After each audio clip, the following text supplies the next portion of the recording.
Magandang umaga po.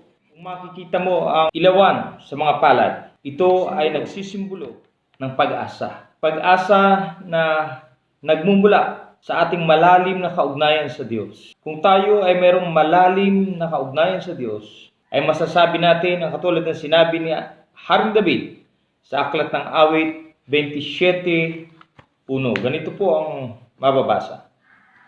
Ang Panginoon ay ang aking liwanag at aking kaligtasan. Kanino ako matatakot? Ang Panginoon ay katibayan ng aking buhay. Kanino ako masisindak? Tayo po ay saglit na manalangin. Dakila at makapangyarihang Diyos, kami nagpapakumbaba sa inyo sa umagang ito. Kinikilala na Ikaw ang Diyos ng lahat. Ikaw ang Diyos noon, ngayon at magpasawalang hanggan. Kinikilala namin lahat na Ikaw ang Diyos na may magagawa. Dinadalangin nga po namin sa umagang ito na kung may mga kapatid na nagdaranas ng matinding karamdaman, mula ulo hanggang talampakan, ay hayaan mo pong maranasan ang dampi ng iyong kaluwalhatian at ang kagalingan na nagmumula sa inyo, nasaan man siyang bahagi ng mundo. Dinadalangin din namin sa pangalan ni Jesus ang mga kapatid na nagkakaroon ng pangamba sa kanilang mga puso dahil sa nangyayaring pandemic. O Diyos, ibsan mo po ang bigat na kanilang nararamdaman. Ibsan mo ang kanilang paghihirap ng kalooban. Dinadalangin din po namin yung mga frontliners. Hayaan niyo po na maranasan nila ang pag-asa na nagmumula sa iyo. Na sa lalong madaling panahon ay matuldukan ang nangyayaring pandemic. Hindi lamang sa aming bansa, kundi sa buong mundo. Dinadalangin po sa inyo ang aming mga national leaders, ang mga leader ng aming lungsod, ang mga leader ng aming probinsya, maging ang mga leader ng aming barangay. Hayaan mo na maranasan nila na ikaw ang maging inspirasyon sa kanilang paglilingkod. Hayaan mong maramdaman nila, maranasan nila na habang sila naglilingkod sa bayan, para bagang ikaw ang kanilang pinaglilingkuran. Ito po'y gawin nilang paglilingkod para sa iyo. Maraming pong salamat. At sa umagang ito, buksan mo ang aming mga espiritual na pandinig upang minsan pa ay mapakinggan namin ang iyong tinig sa pamamagitan ng iyong salita na amin po ngayon ay pagbubulayan. Sa pangalan ni Jesus. Amen. Ang mensahe po ngayong umaga ay nais kong pamagatang Hope in the midst of pandemic. Pag-asa sa gitna ng pandemya. Si Martin Luther po ay minsang nagsabi at akin pong kinote, everything that is done in the world is done by hope. Napakahalaga po at malaki ang magagawa ng tinatawag nating pag-asa. Sabi ng ating teksto, the Lord is my light and my salvation. Whom shall I fear? The Lord is the stronghold of my life. Of whom shall I be afraid? Dito po sa mga talatang ito ay makikita natin ang malalim na kaugnayan ni David sa Panginoon. Ang sabi niya, the Lord is my light, the Lord is my salvation, the Lord is my strength. At dahil sa malalim na kaugnayan yon sa Diyos, kung bakit meron siyang malalim at panatag na pag-asa sa Panginoon. Ang mundo ay merong kakaibang kapakahulugan sa tinatawag nating pag-asa. Para sa kanila, ang pag-asa ay sapat na yung umasa, ngunit walang kasiguruhan. Ngunit ang Biblia ay nagtuturo ng mas malalim na kahulugan. Sa aklat ng Jeremiah chapter 17 verse 7, ganito ang mababasa. Mapalad ang tao na tumitiwala sa Panginoon at ang pag-asa ay nasa Panginoon. Ibig sabihin ay ito po ay malalim na kapanatagan na ang Diyos ay tutupad sa anumang kanyang ipinangako.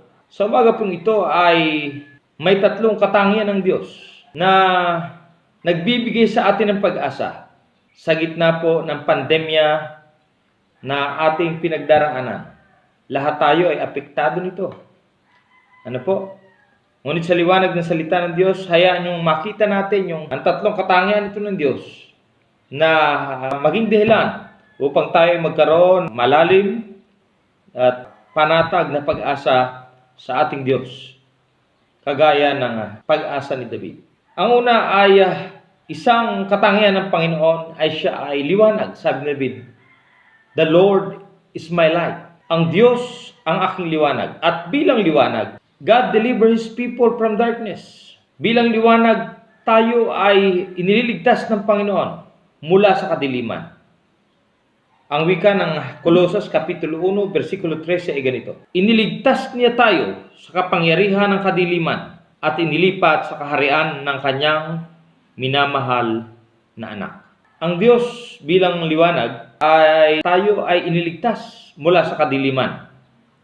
Hindi lamang yon, bilang ilaw, siya ay ang ilaw na tumatanglaw sa ating landas. Kagaya ng wika sa aklat ng Awit Kapitulo 119, talatang 105. "Ang salita mo'y ilawan sa aking mga paa at liwanag sa aking landas." Yes, one of God's character is a light. Amen? At bilang ilaw, tayo ay inalis ng Panginoon sa kadiliman tungo sa kanyang kaliwanagan. Hindi lamang yan, tayo ay kanyang nililiwanagan. Ang pangalawang katangian ng Panginoon na makikita natin dito ay ang sinabi ni David na hindi lamang siya liwanag na nagliliwanag, kundi siya ay Diyos na tagapagligtas. "The Lord is my light and my salvation," sabi ni Haring David. At bilang tagapagligtas, ay tayo ay inililigtas ng Diyos mula sa kahatulan. Ganito po ang wika ng Juan Kapitulo 5, versikulo 24. Katotohanan sinasabi ko sa inyo, ang dumirinig ng aking salita at sumasampalataya sa Kanya na nagsugo sa akin ay may buhay na walang hanggan at hindi napapasok sa paghatol, kundi lumipat na sa kabuhayan mula sa kamatayan. Hindi lamang niya tayo iniligtas mula sa parusa ng kasalanan o yung kahatulan, kundi isinicure ng Diyos. Iniingatan ng Diyos ang ating mga kaluluwa. Ganyan ang wika sa aklat ng Juan, Kapitulo 10, versikulo 28. "Binibigyan ko sila ng buhay na walang hanggan, at kailanmay di sila mapapahama. Hindi sila maaagaw sa akin ninuman." Opo, ang pangalawang katangian ng Diyos na siyang pwede nating mapaghugutan ng pag-asa, na pwede nating panghawakan, panindigan, ang Diyos na ating Diyos ay Diyos na nagliligtas. "The Lord is my light and my salvation." At pangatlo, ang sabi ni David, "The Lord is the strength of my life." Siya ang katibayan ng aking buhay. At bilang katibayan, ang Diyos, tayo ay inililigtas mula sa anumang pagkatalo o pagkagapi.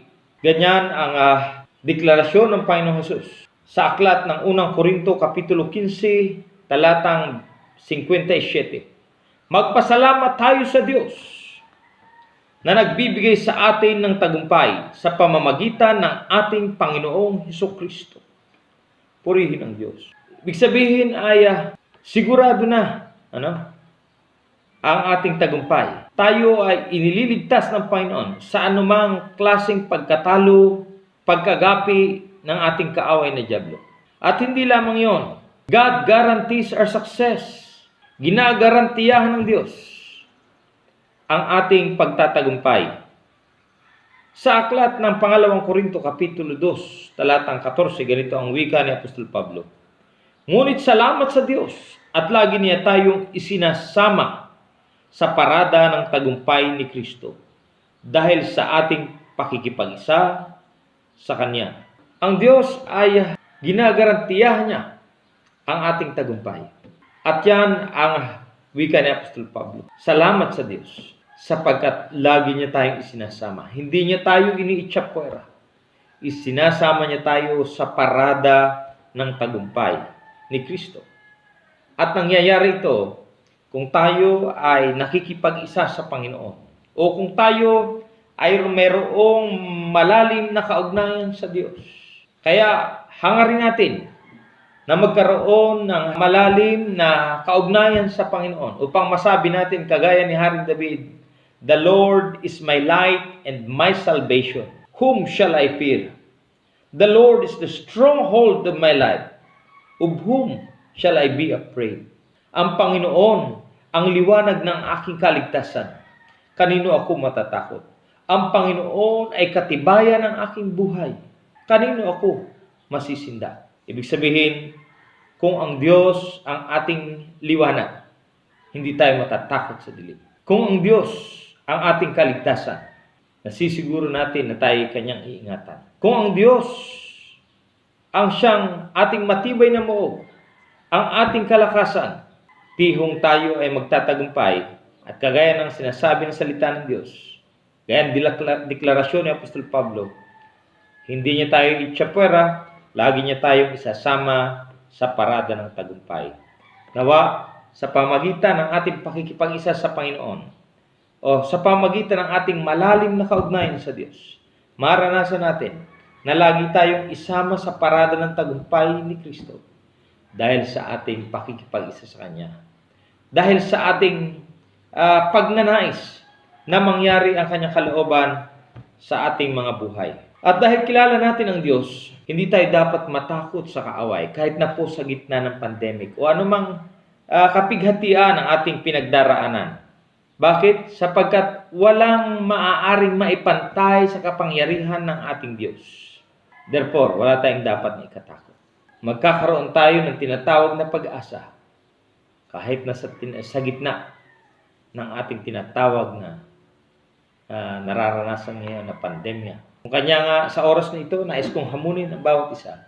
Kung kayo po ay nagkakaroon ng banta ng pangamba sa inyong puso, o kung kayo ngayon ay nagdaranas ng karamdaman, anumang karamdaman ito, kayo man ay mayroong pangangailangan, ang Diyos ay handang tumugon sa panalangin. Handa ang Diyos na tayo ay liwanagan sa ating landas. Handa ang Diyos na ikaw ay iligtas.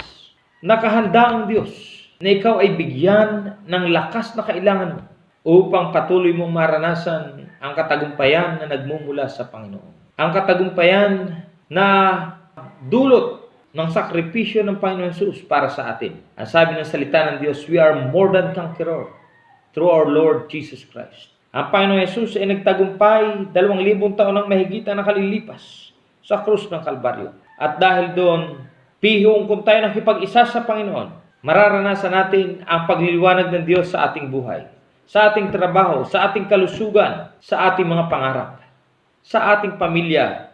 Kung tayo nakipag-isa sa Panginoon, makikita at mararanasan natin ang pagliligtas ng Diyos.